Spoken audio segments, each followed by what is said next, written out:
हम लोग श्रीमद् भागवतम के तीसरे स्कंद के 19वें अध्याय को प्रारंभ करेंगे आज। इसका टॉपिक है असुर हिरण्याक्ष का वध। पिछला वाले का था असुर हिरण्याक्ष और भगवान वराहदेव में युद्ध। आप जानते हैं कि युद्ध हुआ और युद्ध शुरू हुआ कह सकते हैं, और फिर ब्रह्मा जी आकर के बोले कि इससे खेल करना सही नहीं है। तो बात भगवान सुने, उसके बाद आगे क्या होता है मेरे पीछे बोलिए, देखिए मेरे पीछे देखिए, मतलब मेरे साथ देखिए। मैत्रेय उवाच मैत्रेय उवाच अवधार्य विरञ्चस्य निर्व्यलीकामृतं वचः अवधार्य विरिञ्चस्य निर्व्यलीकामृतं वचः प्रहस्य प्रेम गर्भेणा तदपांगेन सोग्रही। प्रहस्य प्रेम गर्भेण तदपांगेन सोग्रही। मैत्रेय उवाच मैत्रेय उवाच अवधार्य विरिञ्चस्य निर्व्यलीकामृतं वचः अवधार्य विरिञ्चस्य निर्वलीकामृतं वचः प्रहस्य प्रेम गर्भेणा तदपांगेन सोग्रही। प्रहस्य प्रेम गर्भेण तदपांगेन सोग्रही। जब आप लोग यहाँ तक आ ही गए हैं अनंत वैष्णवी, तो कुछ पी के जाइए, कथा कुछ बोल लीजिए। श्लोक बोलना तो अच्छा लगता है ना आपको, साथ में बोली, मेरे पीछे बोली।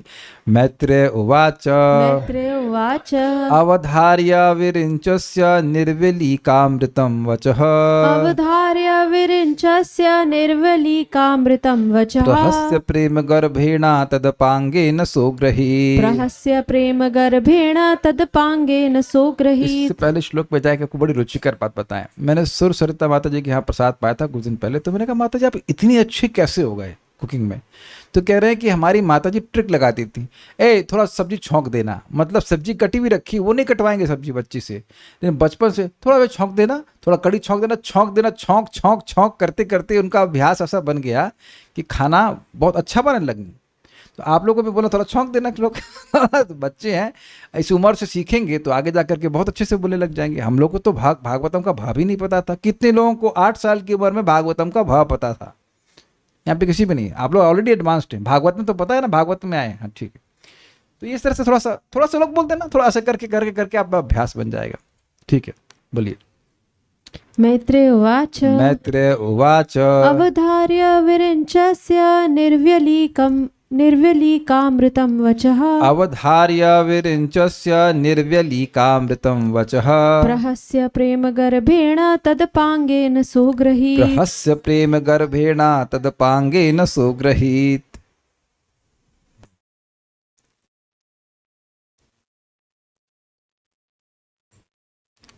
श्री मैत्री ने कहा, सृष्टा ब्रह्मा के निष्पाप, निष्कपट तथा अमृत के समान मधुर वचनों को सुनकर भगवान जी भरकर हंसे और उन्होंने प्रेम पूर्ण चितवन के साथ उनकी प्रार्थना स्वीकार कर ली। अब ब्रह्मा जी तो डर के मारे बोल रहे थे कि भाई इसको मार दीजिए, अभी आसुरी बेला आ रही है। इसमें अमृतमय क्या था और इसमें निष्कपट क्या था, ये एक प्रश्न बनेगा।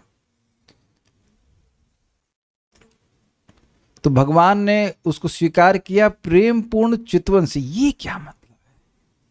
देखिए ये हमने महसूस किया, अभी परसों की बात है, आप लोग शायद क्लास में थे कि नहीं पता। महाराज जी क्लास के पहले गुस्सा हो गए, बोले कि कौन बुलाया, मेरी तरफ देख मैं किसी को नहीं बुलाया भाई। गुस्से में मेरे को मतलब मुझे आश्चर्य, मैंने कहा नॉट मी, मैंने नहीं बुलाया। मैंने कहा मैं किसी को, मैं आगे कंप्यूटर मैनेजमेंट कर रहा, मुझे खुद ही बुलाया गया, तो मैं किसको क्या बुलाऊंगा? मैंने कहा मैंने कुछ नहीं बुलाया, मैंने कुछ नहीं किया। तो आप देख सकते हैं कि कटाक्ष का अलग अलग क्वालिटी होती है। और फिर मैंने देखा कि कैसे महाराज क्रोध प्रकाशन कर रहे थे, ऑब्वियसली मेरे पे नहीं, और फिर महाराज का मूड अच्छा हो जाता है और फिर महाराज खुश होने लग जाते हैं। तो उनकी आंखों की जो ग्लांस है वो चेंज हो जाता है। फिर वो खुश होकर के देखेंगे आपकी तरफ, समझ रहे हैं कि नहीं समझ रहे हैं, इत्यादि इत्यादि। तो चितवन मीन्स कटाक्ष। तो भगवान ने बड़े प्रेम से चितवन के साथ, प्रेम पूर्ण चितवन के साथ उनकी प्रार्थना स्वीकार कर ली। क्या प्रार्थना थी ब्रह्मा जी की? कि हिरण्याक्ष के बर्थडे का केक काट दीजिए, कि आखिरी बर्थडे केक कैसे मार दीजिए, खत्म करिए, happy death day to you कर दीजिए, इसका खत्म करिए। तो ये बात थी।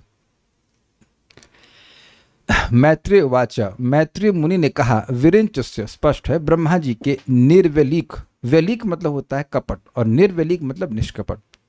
और अमृतम अर्थात अमृतमय वचः यानी वचन को अवधार्य सुनकर सह प्रहस्य वह भगवान वराह यानी वराह भगवान ने हंसकर, प्रहस्य मतलब प्रकृष्ट रूप से हंसकर। देखिए आप सुन कर समझ के कि प्र मतलब प्रकृष्ट, इसीलिए प्रपाद अनुवाद किए जी भर कर हंसे, खूब अच्छे से हंसे, हंसकर प्रेम गर्भेणा।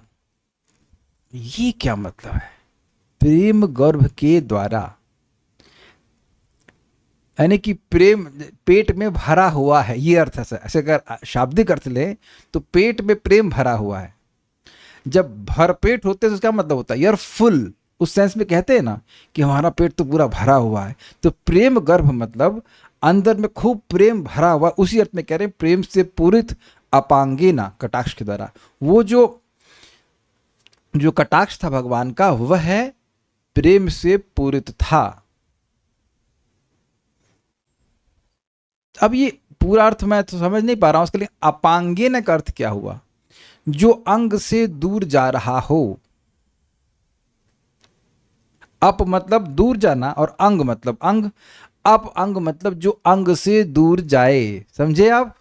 कटाक्ष आंखों से निकलकर किसी पर प्रेषित होता है, आंखों से दूर निकलता के अर्थ में होता है कि नहीं, यही मैं समझ पा रहा हूं। अपांगेन नहीं तो अपांग का मतलब कटाक्ष के द्वारा कैसे आएगा? क्या आप ग्रहण किए? ग्लांस इज लाइक, इसे बल्ब से रोशनी निकलती है, उसी अर्थ में ग्लांस को पकड़ते हैं ना। दृष्टिपात, दृष्टिपात मतलब वो जो ग्लांस है वो उस आंख से निकल करके किसी पर गिरती है, तो वही मैं अर्थ समझ पा रहा हूं। अप अंग मतलब भगवान की आंख रूपी अंग से जो दूर हट रही है, दूर मतलब बाहर निकल रही है, इस अर्थ में। इस कृपा कटाक्ष, इस प्रेम भरी कटाक्ष के द्वारा तद अग्रहीता, उसे स्वीकार कर लिया अर्थात अनुमोदन किया। ये समझे? हाँ आप सही कह रहे हो, मैं ऐसा ही करूंगा, ये अर्थ है। बोले नहीं, लेकिन उस चितवन से, उस कटाक्ष से वो इंगित कर दे कि हम आपकी बात हम आपकी बात स्वीकार कर रहे हैं, ये बात है। आपने देखा होगा कि जब देखा होगा मतलब आपने किया होगा कि बोल रहे होते हैं वक्ता, तो आंख से ही श्रोता अनुमोदन या अनुमोदन कर देता है। स्वीकार्य है? आंखें ऐसे ब्लिंक भी नहीं करना पड़ता, बस आंख में ऐसे कुछ कर दे। ये क्या? ये प्रैक्टिकल है। इसीलिए जब वक्ता बोलते हैं ऐसे नहीं कि ऐसे, कभी कभी वक्ता ऐसे बोलते हैं, इनको श्रोता से मतलब ही नहीं है। पता नहीं कहाँ सुनाने का था, ये आंख बंद कर लेते हैं ना। We can always close I sometimes, लेकिन देखे ही नहीं वक्ता को। आंखों से इंडिफरेंस भी दिख जाता है, मतलब एकदम से उस क्लास में कोई रुचि नहीं तो वह भी दिखा देते हैं। तो आप ये समझ सकते हैं कि आंखों से अनुमोदन करना हम लोग जानते हैं, तो भगवान भी ने भी आंखों से अनुमोदन कर दिया। अनुमोदन समझते हैं? हाँ, एक्सेप्टेंस, क्या सही कह रहे हैं आप, आपके अनुसार करेंगे। एक अच्छी बात है, महाराज इसको अन्यत्र भी कहते हैं कि जब भगवान को कुछ कहा जाता है, यद्यपि भगवान को पता होता है, फिर भी वह सुनते हैं। आप में से कितने लोग ऐसा किए हैं कभी? वेल नॉट, ऐसा नहीं कि कभी नहीं किए होंगे, लेकिन कभी कभी हम देखते हैं कि सामने वाला दुख में है और कभी कभी वो रिपीट कर रहा होता अपने दुख को। आपने कभी ऐसा किया है? दुख में है, परेशानी में, एक ही बात को 6 बार बोलेंगे, वही बात को उसी व्यक्ति को फिर बोलेंगे, लेकिन सामने वाला समझता है कि दुखी में है, यद्यपि वो बात पता होती है, फिर भी वह इसको सुन लेता है। तो भगवान को तो सारी बातें पता है, तो देवता लोग आगे भी जब भगवान के पास जाएंगे उनको सब पता है कि क्या हो रहा है, वही करवा रहे हैं कह लीजिए, फिर भी वह सुनते हैं। वाई? देखिए, अगर आपको किसी से संबंध जागृत करना है या बनाना है तो सुनना पड़ेगा। बहुत से पति पत्नी में झगड़ा इसी बात में होता है कि तुम तो मेरी सुनती ही नहीं, या तुम्हें मेरी बात तुमको मेरी बात सुनने का टाइम ही नहीं है, ये होता है। और अन्यथा भी आप किसी से मित्रता करते हैं, अब कुछ बोलने जाएं तो यार हमारे पास टाइम नहीं है, तो वो अब सुनना ही ना चाहे तो क्या उससे कोई प्रेम होगा? तो भगवान बहुत अमेजिंग है कि सब कुछ जान रहे हैं फिर भी भगवान सुनते हैं। मैं इसलिए कह रहा हूं कि आप कल अगर भगवान के सामने जाते हैं या अपने भगवान के सामने भी रहते हैं, तो आप कुछ बोलते हो, कुछ निवेदन करते हो, तो ऐसा नहीं है कि भगवान ध्यान नहीं देते। और आगे प्रभुपाद तात्पर्य बड़ा सुंदर कहते हैं, बहुत सुंदर कहते हैं कि केवल देवता ही निष्कपट प्रार्थना कर सकते हैं। इसी श्लोक के तात्पर्य में कहते हैं जो देवताओं के भक्त हैं वह निष्कपट प्रार्थना कर ही नहीं सकते हैं। लेकिन देवता जब भगवान विष्णु को या कृष्ण को प्रार्थना अर्पण करते हैं तो वह निष्कपट होते हैं। फॉर एग्जाम्पल, भगवान मेरे हृदय को शुद्ध कर दीजिए। शुरुआत में भले ही व्यक्ति ऐसा लगेगा कि वह ऊपर ऊपर से बोल रहा है, बट भक्ति में प्रगति करते करते वह अब इन प्रार्थनाओं को सच्चे दिल से बोलता है। Please bless me with a pure heart so that my services be pleasing to you. मैं कचड़ा कार्य में नहीं प्रवृत्त होना चाहता हूं। अगर आप नहीं सहायता करते तो मैं इस कचड़े से कभी बाहर निकल नहीं सकता। जेन्युइनली भक्त प्रार्थना करते हैं और आप सभी लोग को अनुभव होगा कि हृदय से प्रार्थना निकलती भी है कि भगवान हमारे हृदय को शुद्ध कर दीजिए। ये एग्जाम्पल दे रहा हूं। लेकिन देवता का कहीं किसी देवता के प्रार्थना में, मेरी समझावट में तो भाई कोई ऐसी प्रार्थना नहीं होती है कि हमको मुक्त कर दीजिए या हमको इच्छाओं से मुक्त कीजिए। कोई जाता है देवता के पास पूजा करने के लिए हमारी सारी भौतिक कामनाएं छूट जाए, समाप्त हो जाएं। कोई आज तक प्रार्थना किया है क्या इस तरह से? कोई नहीं करता है। तो खैर उस पर भी हम आगे चर्चा करेंगे, पर श्लोक को देखते हैं। मैत्रेय वाच, मैत्रेय मुनि ने कहा, अवधार्य विरिंचस्य, विरिंच मतलब ब्रह्मा जी की बात को सुनकर। कैसी बात? निर्वलिका अमृतम वचः, जो निर्वलिक अर्थात निष्कपट थी और अमृतमय था। एक और पाठ है निर्वलिकाम ऋतम वचः, ऋतम का मतलब होता है सत्य। जो निर्वलिक अर्थात निष्कपट थी और सत्य थी, ये भी पाठ है। ऐसे वचन को सुनकर प्रहस्य, हंसकर, अच्छे से हंसकर या जी भर कर हंसकर, प्रेम गर्भेण तत् अपांगेन सह अग्रहित, प्रेम पूरित कटाक्ष के द्वारा उन भगवान ने ब्रह्मा जी की बात को स्वीकार कर लिया कि हाँ मैं ऐसा ही करूंगा। ये बात बोलते हैं।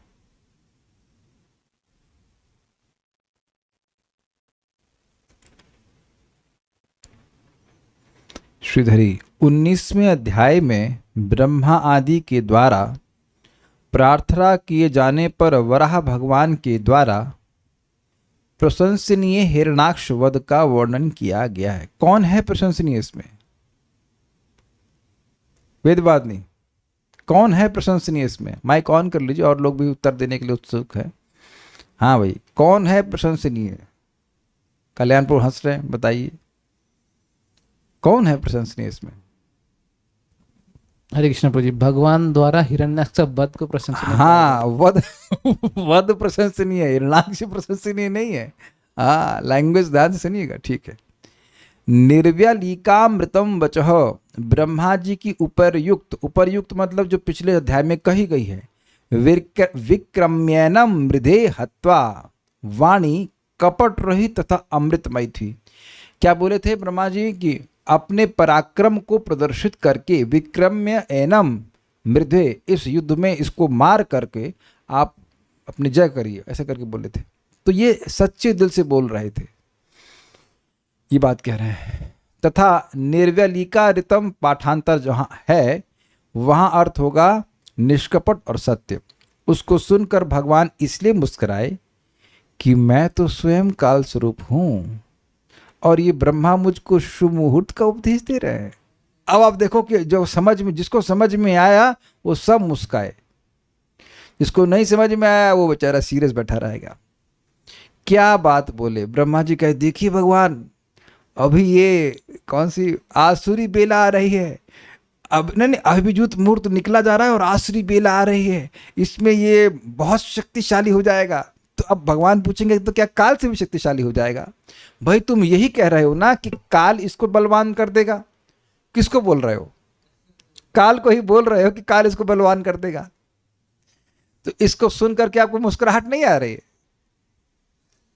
भगवान बोले हैं ना, कालोस्मि लोक क्षयकृत प्रवृद्धो लोकान समाहर्तुमिति प्रवृत्त, ऐसे करके। कि मैं स्वयं काल हूं, तो जो काल है उसका एक अंश ही कुछ मुहूर्त हुआ ना। तो काल को काल से डरा रहे हो, बात तो यही है ना। और अग्नि से को, अरे भैया वहां भयंकर अग्नि आने वाली है, तुम्हें जला देगी। या सूर्य से कोई कहे कि देखो आप संभल के रहिए, हम यहाँ से क्या कहते हो हाइड्रोजन बम फेंकने वाले हैं आपके ऊपर, तो सूर्य क्या करे, मैं तो स्वयं ही तेजमय हूं, तुम मुझ पर क्या तेज प्रदर्शन करोगे। कुछ क्लियर समझ में आया। इसलिए भगवान हंसे, इसलिए वे हंसकर कटाक्षपात के द्वारा उसे स्वीकार किए। कटाक्षपात मतलब चितवन के द्वारा। अभी चक्रवर्ती पाद की देखिएगा, टीका मजेदार है। सारार्थ दर्शनी इस 19वें अध्याय में वराह रूप श्री हरि ने युद्ध में पराजित माया सृष्टिकर्ता हिरणाक्ष की माया समूहों को अपने अस्त्र सुदर्शन चक्र द्वारा नष्ट करके अपने हाथों से उसका वध किया, यह वर्णित किया गया है। क्या इस लाइन का अर्थ है? जो लोग इस अध्याय को पूरा पढ़ चुके वह समझ जाएंगे, नहीं समझ रहे हैं जो हम समझा रहे हैं। अभी आप देखेंगे कि भगवान वराह और हिरणाक्ष का युद्ध होगा और उसमें हिरणाक्ष हार जाएगा, उसके बाद वो माया करने लग जाएगा। तो उस माया को भगवान अपने सुदर्शन चक्र के आवाहन के द्वारा नष्ट कर देंगे और फिर मारेंगे, थप्पड़ मर जाएगा। ये सीक्वेंस है। तो ये सब पूरी मूवी का मतलब स्टोरी है, ऐसा ऐसा होने वाला है। और आपको याद हो कि भाई साहब मतलब हिरणाक्ष भाई साहब आरोप कर रहे थे भगवान के ऊपर, तुम मायावी हो, तुम्हारे पास कुछ पौरुष नहीं है, तुम्हारे पास कुछ शरीर का बल नहीं है, तुम केवल माया से युद्ध करते हो, माया से लोगों को मारते हो, परोक्ष में जीतते हो। खुद वही काम करने वाला है, ये असुर है। निर्व्यलीकम अर्थात निष्कपट, ये बड़ा सुंदर है। अब इसका एग्जाम्पल देने की क्यों निष्कपट कह रहे हैं ब्रह्मा जी का बात को।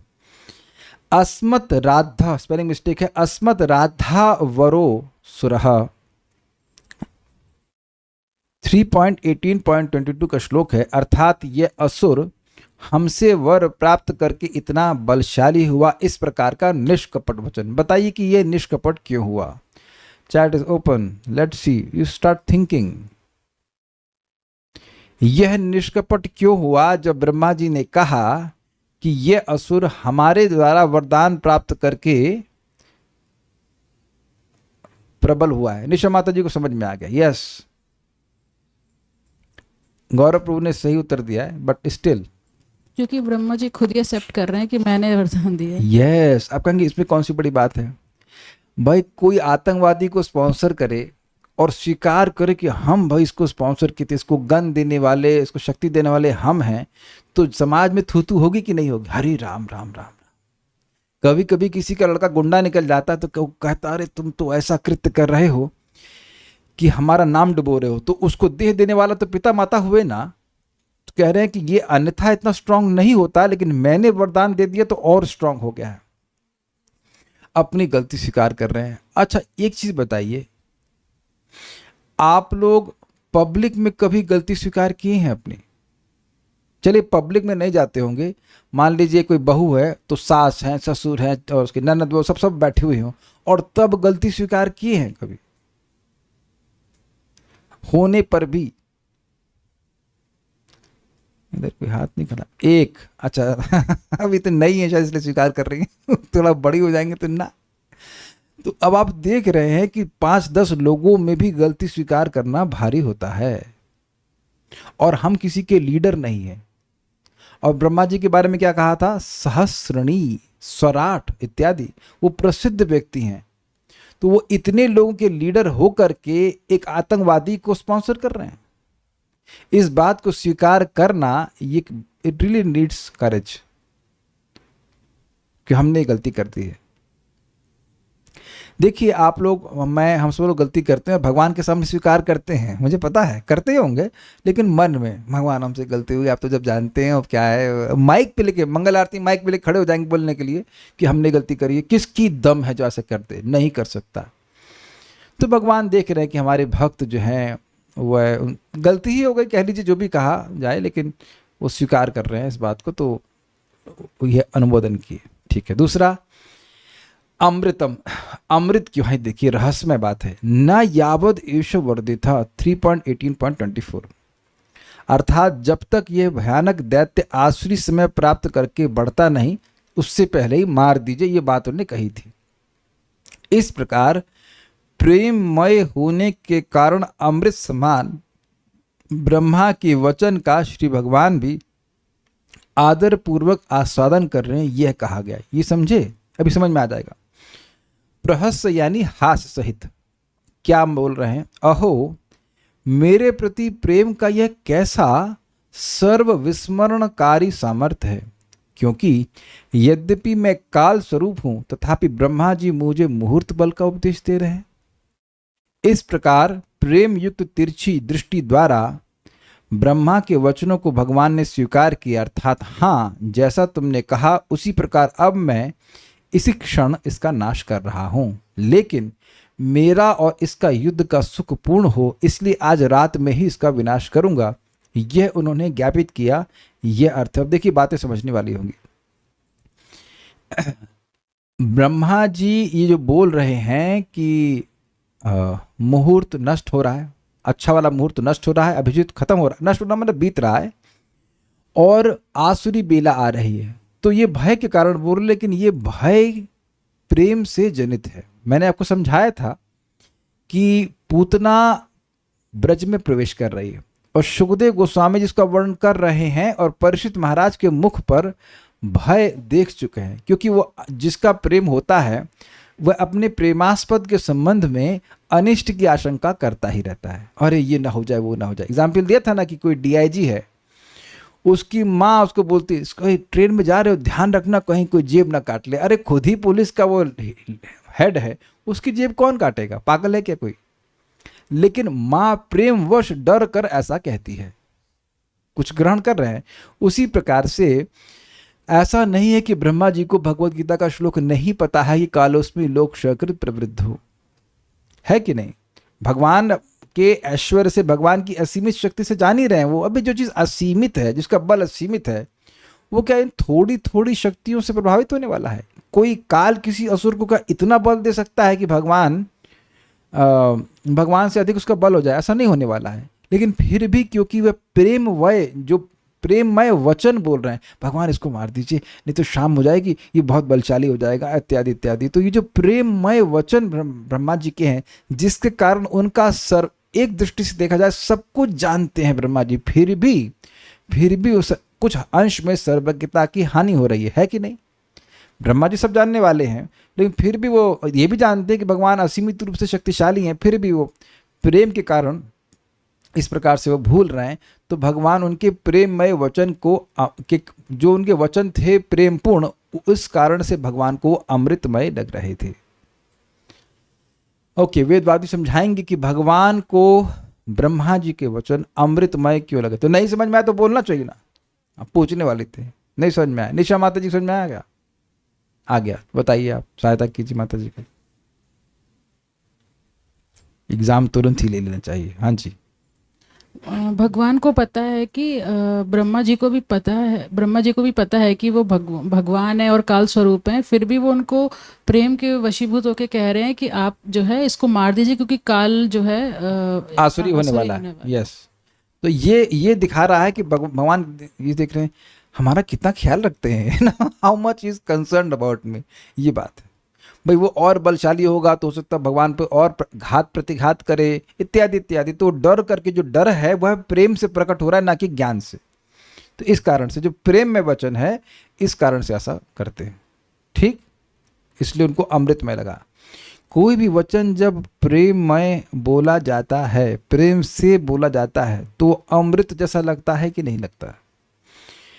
कभी कभी डांट भी, अगर अभी हमने महाराज की डांट एडिट कर दी, लेकिन जिस बात को डांट पड़ी थी, महाराज डांट लगाए थे लेकिन एकदम प्रेम से ही डांट लगाए थे ना, अरे तुम हमको हरे कृष्णा। तो आप जान रहे हैं कि उसमें सब लोग हंस रहे थे, तो बातें याद रहती हैं। यद्यपि वो कठोरता, कभी कभी शब्द कठोर हो सकता है, लेकिन प्रेम से कहा जाता है तो बड़ा अच्छा लगता है। आप लोगों को कभी अनुभव हुआ है कि कोई व्यक्ति बहुत प्रेम से आपसे बात किया हो तो बहुत अच्छा लगता है? कुछ लोग कह रहे नहीं अच्छा लग रहा है, किसी को प्रेम नहीं मिलता। ठीक है, मिलेगा, घबराओ मत, लेकिन ऐसा होता है। तो यहाँ प्रेम पूर्ण वचन जो भगवान के हैं, ब्रह्मा जी के, उसको वो भगवान को अमृत जैसे लगे। कितना अमेजिंग है ना। न सिर्फ भगवान के वचन अमृत होते हैं, भक्तों के वचन भी भगवान को अमृतमय लगते हैं। प्रमाण आपके सामने है। और इसलिए एक बहुत बड़ी शिक्षा ग्रहण हो रही है कि वो प्रार्थना भगवान को करनी चाहिए जो भक्तों ने बोली हो। जैसे सिंपल सी प्रार्थना हम सभी लोग को सिखाए हैं, दश अपराधे ना हृदय ना पाशे, कृपा करी महाप्रभु मजी नाम रसे। कि 10 अपराध मेरे हृदय को नहीं सताएं, नहीं बांधें, और मैं आपके नाम के रस में नित्य अवगाहन करता रहूं, डूबता रहूं। तो ये सब प्रार्थना हरिदास ठाकुर जी की। तो ध्यान दीजिएगा कि ये सारी प्रार्थनाएं हरिदास ठाकुर जी ने प्रेम भरे हृदय से भगवान को अर्पण करी हैं। And when we repeat, Krishna is very pleased. मैं एग्जाम्पल आपको देता हूँ। श्रीला गीत गोविंद कौन लिखे हैं? जयदेव गोस्वामी। श्री जयदेव गोस्वामी जी ने गीत गोविंद लिखा। तो एक लड़की थी, वो बैगन के खेत में बैगन तोड़ रही थी, और बैगन के पेड़ में कांटे होते हैं, if I am not wrong, हाँ कांटे होते थोड़े से। तो कांटे बैगन तोड़ते तोड़ते वो गीत गोविंद गा रही। तो जगन्नाथ जी इतने आकर्षित हो गए कि वहीं आ गए सुनने के लिए, उसके पीछे पीछे। और जगन्नाथ जी का कपड़ा उस मतलब किसी खेत में कहीं उलझ गया, और अगले दिन पुजारी ने देखा कि अरे जगन्नाथ जी का कपड़ा गायब। तो आगे फिर कथा होती है, वो उस लड़की को बुलाते हैं, क्या क्या होता है। लेकिन ये एक बात है, ऐसे कोई मुसलमान था और वह भी घोड़े पर चढ़कर गीत गोविंद गा रहा था, तो भगवान उसके पीछे हो लिए। तो ये लिखने वाला कौन है? जयदेव गोस्वामी, प्रेमी भक्त हैं। इसीलिए हम लोग वो जो गाते हैं ना, तब कर कमल गवरी, वो भगवान को बहुत प्रिय लगता है। इसलिए जो पूर्ववर्ती आचार्यों ने बोला है वह अमृतमय वचन है, उनको रिपीट करने से भगवान प्रसन्न हो जाते हैं। ये बहुत इंपॉर्टेंट शिक्षा अपने को ग्रहण करना है। आगे बढ़ते हैं। तो ये तो समझ में आ गया। ये पढ़ लेता हूँ फिर से। अहो मेरे प्रति प्रेम का यह कैसा सर्व विस्मरणकारी सामर्थ्य है, क्योंकि यद्यपि मैं काल स्वरूप हूँ तथापि ब्रह्मा जी मुझे मुहूर्त बल का उपदेश दे रहे हैं। क्या मुहूर्त का बल? मुहूर्त बल के 2 उपदेश थे। एक, ये अभिजित मुहूर्त अभी नष्ट नहीं हुआ है, पूरी तरह से नहीं हुआ, ऑलमोस्ट बीत गया है, मार दीजिए। और आसुरी बेला आने वाली है। पॉजिटिव नेगेटिव दोनों बात बोल दिए। तो ये उपदेश दे रहे हैं, जबकि भगवान स्वयं काल स्वरूप है। इन सभी कालों को, इन सभी मुहूर्तों को शक्ति देने वाले कौन है? भगवान। तो ये बात है, लेकिन भूल गए इसलिए वह बोल रहे हैं। ठीक है। हाँ, एक और बात इसमें कि ठीक है, आपकी मैं यह बात स्वीकार कर रहा हूं कि इसको मार देना चाहिए, उसको मार दूंगा, लेकिन अभी नहीं मारूंगा, मारूंगा रात में। यानी कि अब भगवान दिखा दिए कि ऐसा कोई मेरे लिए नियम नहीं है कि शाम से पहले मारूंगा, और शाम से पहले नहीं मारूंगा तो नहीं मार पाऊंगा। मार दूंगा रात में, जब मूड आएगा तो मार दूंगा। अभी थोड़ा और खेलना है मुझे इसके साथ, ये बात है। तात्पर्य, निर्वेलिक शब्द अत्यंत सार्थक है। देवताओं अथवा भक्तों की प्रार्थनाएं निष्कपट होती हैं, किंतु असुरों की प्रार्थनाएं सदा कपटपूर्ण होती हैं।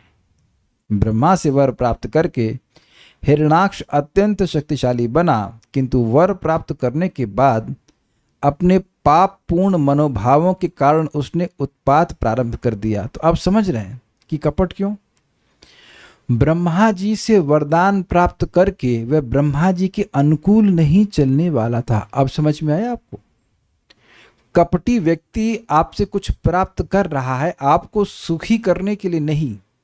और एक इंटरेस्टिंग बात यह भी है कि हिरणाक्ष ब्रह्मा जी के वंशज है। ब्रह्मा जी से मरीचि, मरीचि से कश्यप, और कश्यप से हिरणाक्ष। अग्रीड? क्या हुआ? ये ग्रेट ग्रैंडसन स्वीकार्य है? तो अब आप बताइए, जब आप परिवार के ही व्यक्ति हो और दादाजी मरे नहीं अभी, तो अब अपने परिवार का नाम डुबोने वाला कार्य नहीं हो रहा है। अगर किसी के घर में लड़का आतंकवादी बन जाए तो वह उस घर का नाम कलंकित करेगा कि नहीं करेगा? तो यहां पे ब्रह्मा जी से वरदान तो लिया, लेकिन उसके मन में ब्रह्मा जी के अनुकूल चलने की बिल्कुल स्पृहा नहीं थी, इसीलिए कपट। आप जानते हैं कि शिव जी का एक बहुत बड़ा भक्त था, शिव जी का कोट एंड कोट भक्त था, उसका नाम था वृकासुर। और वह भगवान शिव जी के लिए तपस्या कर रहा था, उनको प्रसन्न करने के लिए। और वरदान क्या मांगा? कि जिसके सर पर हाथ रखूं वह मर जाए। लेकिन पता है कि क्यों मांगा? शिव जी जब प्रकट हुए तो पार्वती जी भी साथ में थी, तो वो सोचने लगा, अरे इतनी सुंदर स्त्री इस आदमी के साथ क्यों है? ये मेरे साथ रहना चाहिए। तो इसलिए वो वरदान मांगा कि इस हाथ जिस पे रखूंगा वो सर फट जाए, और शिव जी के पीछे ही भागा। तो ये कपट हुआ कि नहीं? तो उम्मीद है कि बातें स्पष्ट समझ में आ रही होंगी। इसलिए ये कहना कि देवताओं के भक्त भी अच्छे हैं, नहीं, कुछ अच्छे नहीं, वो सब कपटी हैं। ब्रह्मा तथा, अच्छा एक प्रश्न है कि अच्छा चलो मान लो वो कपट कर रहे हो, ठीक है, तो देवता तो ठीक कर सकते हैं ना बुद्धि, लेकिन जी नहीं। देवता भी उनको वस्तु दे देते हैं लेकिन बुद्धि ठीक नहीं करते हैं। वृकासुर को शिवजी नहीं बोले कि अरे तेरी बुद्धि भ्रष्ट हो गई, ये फालतू की बात कर रहा है, कुछ अच्छा वरदान मांग, नहीं बोले शिवजी, तथास्तु कह के निकल गए। निकल के उनके तो पीछे लग गया वो। काफी इंटरेस्टिंग है, क्या शिवजी नहीं दे सकते? नहीं देते। ये अद्भुत बात है कि देवता लोग सद्बुद्धि नहीं देते, असद वस्तुएं देते रहते हैं, बहुत सी चीजें दे देते हैं लेकिन सद्बुद्धि प्रदान नहीं करते। भगवान के पास पहली बात तो कपट करके कोई आता नहीं है, और अगर भौतिक इच्छा से युक्त होकर आता भी है तो भगवान अंततोगत्वा उसको सद्बुद्धि प्रदान कर ही देते हैं। एक एग्जाम्पल दीजिएगा कि जो ना देते हो, कभी ऐसा हुआ ही नहीं है। यहाँ तक कि कपट पूर्वक भी कभी आया है, जैसे कि मान लीजिए दिति माता कपट करी अपने पति से, लेकिन अंततोगत्वा शुद्ध हो गई 1 साल में। तो ऐसे बहुत सारे एग्जाम्पल आप देखेंगे कि लोग भौतिक इच्छाओं से भी भगवान के पास आते हैं तो उनकी बुद्धि शुद्ध हो जाती है। सीखना चाहिए। ब्रह्मा तथा अन्य देवताओं द्वारा की गई प्रार्थनाओं की तुलना असुरों की प्रार्थनाओं से नहीं करनी चाहिए। देवों का अभिप्राय भगवान को प्रसन्न करना था, अतः भगवान हंस पड़े और असुर को मारने की उनकी प्रार्थना उन्होंने स्वीकार कर ली। असुर कभी भी पूर्ण पुरुषोत्तम भगवान की प्रशंसा नहीं करना चाहते, क्योंकि उनको इनका पता भी नहीं है, अतः वे देवताओं के पास ही जाते। दिस इज अमेजिंग लाइन, बहुत अच्छी बात है। आप किसी देवता के उपासक को देख लो, अगर वह इस्कॉन के टच में नहीं है या किसी प्रामाणिक भक्त के संगत में नहीं है, उसको नहीं पता कि भगवान कृष्ण की पूजा कैसे करनी चाहिए, उन्हें क्या प्रार्थना अर्पित करना चाहिए। आई एम जस्ट आस्किंग, आपने भी पहले कुछ कर्मकांड वगैरह किया वेदवाद नहीं, आपको पता था कि भगवान विष्णु की उपासना कैसे करनी चाहिए, क्या प्रार्थना अर्पण करनी चाहिए? नहीं पता, मुझे भी नहीं पता, मैं तो किसी की नहीं करता था, तो वो ओके, लेकिन नहीं पता था, नॉट ओके बट नहीं पता था। कितने लोगों को यहाँ पर विष्णु की पूजा कैसे करनी चाहिए, क्या उनको प्रार्थना अर्पण करना चाहिए, ये पता था? कोई एक व्यक्ति बता दे यहाँ पे, भाई हम कोई गुस्सा नहीं होंगे, जस्ट वांट टू नो। कितने लोगों को ये पता था कि भगवान के पास जाकर भौतिक नहीं मांगना चाहिए? क्या बताया गया था? भगवान के पास जाकर भौतिक ही मांगना चाहिए। सुख संपत्ति घर आवे, कष्ट मिटे तन का, है ना, ओम जय जगदीश हरे। ये आपने सुना होगा, ये था ना, सुख संपत्ति घर आवे, कष्ट मिटे तन का, ओम जय जगदीश हरे। ऐसे ये गाय ना, ये तरीका है, यही बस प्रार्थना करने के लिए है ना। आउट ऑफ सिलेबस में ही नहीं बता रहे कि भगवान से प्रार्थना कैसे करनी चाहिए। इसीलिए टीचिंग्स ऑफ लॉर्ड चैतन्य बड़ी सुंदर पुस्तक है, वहां पे एक टाइटल है, प्रपात बोलते हैं, हाउ टू अप्रोच गॉड, भगवान को कैसे, भगवान के पास कैसे जाना चाहिए, किस मानसिकता में जाना चाहिए। बहुत अच्छा बात वहां पे। तो ऐसी शिक्षा कोई नहीं देता है, और अगर वो जाएं भी तो उनको पता ही नहीं है कि पूजा में हम बोलें क्या। आप देखो कि जब नए लोग आते हैं मंदिर में तो प्रणाम करते सबको देखते हैं, लेकिन उनको ये समझ में नहीं आता कि ये बोल क्या रहे हैं इसके बीच में। आप लोगों से ऐसा हुआ है जब पहली बार इस्कॉन मंदिर में गए हो, प्रणाम सब लोग करते हुए देखें, पहली बात तो समझ में नहीं आता प्रणाम किसको कर रहे हैं, क्योंकि देख जिधर रहे हैं उधर प्रणाम कर नहीं रहे, है ना। हम लोग भगवान को लेफ्ट में रखते हैं, तो लोग पूछते हैं आप प्रणाम किसको कर रहे हो, इधर तो पेड़ है या कुछ और है, भगवान तो इस तरफ है। तो पहले तो ये समझ में नहीं आता कि प्रणाम किसको कर रहे हैं, और फिर क्या बोल रहे हैं, नमो ओम विष्णु बताए, जो कुछ भी है, किसी को कुछ समझ में नहीं आता। जो नए लोगों को तो कुछ समझ में नहीं आता। That means there absolute ignorance कि भगवान को क्या बोलना चाहिए। आप देख रहे हैं, आप ये देख रहे हैं कि हम लोग की शिक्षा कैसे हो रही है। हम लोग की शिक्षा वैसे हो रही है जैसे एक अबोध बच्चा जन्म लेता है, उसे कुछ बोलना ही ना आता हो। Do you agree with this? Can you see this? Can we see our helplessness? हमारी असहायता देख रहे हैं कि जैसे एक बच्चे को कुछ भी बोलना नहीं आता, मम्मी पापा बोलना नहीं आता, ऐसे करके भक्ति में सिखाया जा रहा है कैसे प्रणाम करो, क्या बोलो, क्या करना। Is like this we are learning, और हमें बहुत कुछ सीखना है। क्योंकि अन्यथा आप जानते हैं, ना तो भगवान के पास वो जाएंगे और न ही भगवान की पूजा करने के बारे में उनको कुछ पता है कि क्या करना चाहिए। भगवत गीता में इस कृत्य की निंदा की गई है। क्या श्लोक है वो? देवताओं के पास अपहृत ज्ञाना, सब देखिए शास्त्र गायब हो जाता है। बहुत दिन से गीता नहीं पढ़ा। हाँ, चैत्य सा शब्द था, लेकिन अब क्या बोल रहे हैं? कामस्तैस्तैर हृत ज्ञाना यजंत इह देवता क्षिप्रम ही भानुषे लोके सिद्धिर्भवति कर्मजा। जिनकी इच्छाएं, जिनका ज्ञान काम के द्वारा अपहृत कर लिया गया, वह अन्य देवताओं के पास जाते हैं। और स्वाभाविक सी बात है कि उनको छोटी छोटी सिद्धियां मिल जाती हैं, लेकिन भगवान के पास नहीं जाते। जो लोग देवताओं के पास जाकर पापपूर्ण कृत्यों में उन्नति के लिए प्रार्थना करते हैं, वे बुद्धि से विहीन माने गए। स्पष्ट है। और जगत में गिरोगे, पाप में गिरोगे। असुरों की बुद्धि इसीलिए मारी जाती है क्योंकि उन्हें इसका पता नहीं रहता कि उनका हित वास्तव में किस में है। यदि उन्हें पूर्ण पुरुषोत्तम भगवान की जानकारी होती भी है तो वो उनके पास नहीं जाते। वे श्री भगवान से मनोवांछित वर प्राप्त भी नहीं कर सकते क्योंकि उनके उद्देश्य सदा पापपूर्ण रहते हैं। ये समझे? पॉइंट ये है कि वह भगवान के पास अव्वल तो जाते नहीं है, और जाते भी हैं तो जिस तरह की प्रार्थना कर रहे हैं भगवान पूर्ण करने वाले नहीं। जैसे माता अदिति की प्रार्थना थी कि मेरे बेटों को राज्य मिल जाए और बलि महाराज मर जाएं, तो भगवान ने कहा ये तो मैं इच्छा पूरी कर दूंगा कि आपके बेटों को राज्य मिल जाए, लेकिन बलि महाराज को मैं मारने वाला नहीं। अब कारण क्या है? देखिए, जो देवता होता है वह इस प्रकार की इच्छा क्यों पूर्ण करता है? बिकॉज उसकी पहली बात तो उससे आपको प्रेम नहीं, उसका आपसे प्रेम नहीं है, कोई मतलब नहीं है, और वो जो पूजा होती है उसके उससे बाध्य हो जाता है। लेकिन भगवान स्वतंत्र हैं, अपने भक्त को वह ऐसी वस्तु नहीं देंगे जो उसके लिए घातक हो। जैसे छोटे बच्चों को उसकी खुद की माँ ब्लेड नहीं देती है, या वो गंदी चीज़ें खाने के लिए मसाला वसाला नहीं देती है, लेकिन अगर वही बच्चा जा करके कहीं पैसा देता है तो वो ब्लेड दे देगा। उसे क्या मतलब है? जो दुकानदार हैं। तो ये प्रकार से देवता लोग अपने हमारे कर्म के फल के सचिव होते हैं, कर्म करते उसके हिसाब से वो दे देते हैं। ये बात कहते हैं। कहा जाता है कि बंगाल में डाकू अन्यों की संपत्ति लूटने की अपनी पापपूर्ण कामनाओं की पूर्ति के लिए देवी काली की पूजा करते थे। वे विष्णु मंदिर में कभी नहीं जाते थे क्योंकि विष्णु की प्रार्थना करने से उनके मनोरथ पूरे न हो पाते। अतः श्री भगवान के भक्तों या देवताओं की प्रार्थनाएं सदैव निष्कपट होती हैं। थोड़ा समझिए पॉइंट क्या? पॉइंट ये है कि वह भक्त तो देवी के भी नहीं है, वो भक्त अपनी इच्छाओं के हैं। तो उन्हें अपनी इच्छा की पूर्ति जहाँ से मिलेगी उसकी पूजा करते हैं, ये बात है। बट उनके हृदय में उस देवता के प्रति भी प्रेम या सौहार्द बढ़ाने की कोई इच्छा नहीं होती। जैसे कि आप वृकासुर के केस जानते हैं, उन्हें शिव जी से कोई मतलब नहीं था, वो शिव जी को फूकने में आगे बढ़े हुए थे। ये स्थिति रहती। तो ये सब मोस्टली होता है। अब हम यहाँ रुक जाएंगे कि समय समाप्त हो गया। कोई प्रश्न किसी बात का है तो देख लेते हैं। क्या देवता दे सकते हैं तब भी बुद्धि नहीं देते, या समर्थ ही नहीं होते हैं देने के लिए? नहीं देते हैं।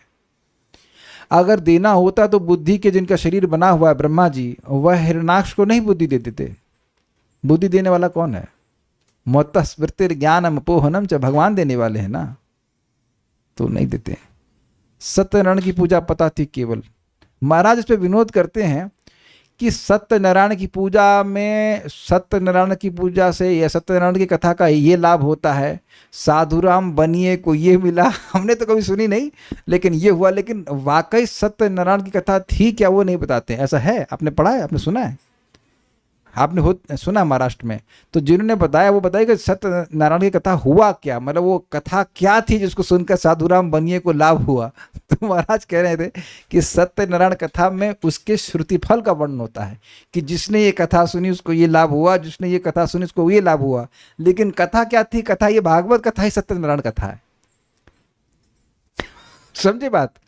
जैसे भागवत में भी कुछ प्रसंग है ना कि भागवत सुनने से ये लाभ होता है, ये लाभ होता है। हम लोग भी शुरुआत में उच्चारण करते हैं, लेकिन भागवत सुनना भी तो चाहिए। अब वो क्या है पता नहीं। देवता की जो पूजा करते रहे हैं वो खुश नहीं। मुझे तो दिखता ही नहीं है कि कुछ मिल रहा है उन्हें। देखिए, ऐसा नहीं कि कुछ नहीं मिलता, लेकिन वो भौतिक वस्तुएं मिलती हैं। भौतिक वस्तुएं मिलती हैं और कुछ नहीं मिलता। Will stop here now, only 9 minutes are left, will stop now. Srimad Bhagavatam की जय, श्रील प्रभुपाद की जय, निताई गौर प्रेमानंदे। So only when we associate with devotees we can be निष्कपट and then Krishna likes it. एक बात और मैं बताना भूल गया था, जब आप निष्कपट रूप से इच्छा करते हैं तो भगवान उसको नोट करते हैं। आज सुबह की क्लास में बात रह गई थी, हम आसक्ति के बारे में सुन रहे हैं, आगे भाव के बारे में सुनेंगे, रुचि के बारे में सुना, बहुत सारी बातें सुन रहे हैं। तो यद्यपि हम उस स्तर पर नहीं हैं, लेकिन स्पृहा आती है कि काश हम उस स्तर पर हों, और ये निष्कपट भाव से आती है कि नहीं। और भगवान परमात्मा के रूप में हैं हमारे हृदय में, उसको वह नोट करते हैं कि ये सच्चे दिल से मेरी भक्ति में प्रगति चाहता है। और एक दिन वह प्रगति जो आपको इस समय बिल्कुल like pi in the sky कहते हैं ना इंग्लिश में, ये लगता है कि संभव ही नहीं है, वह भगवत कृपा से पूर्ण होगी। प्रमाण हम भागवत में 3रे स्कंद में सुन चुके हैं।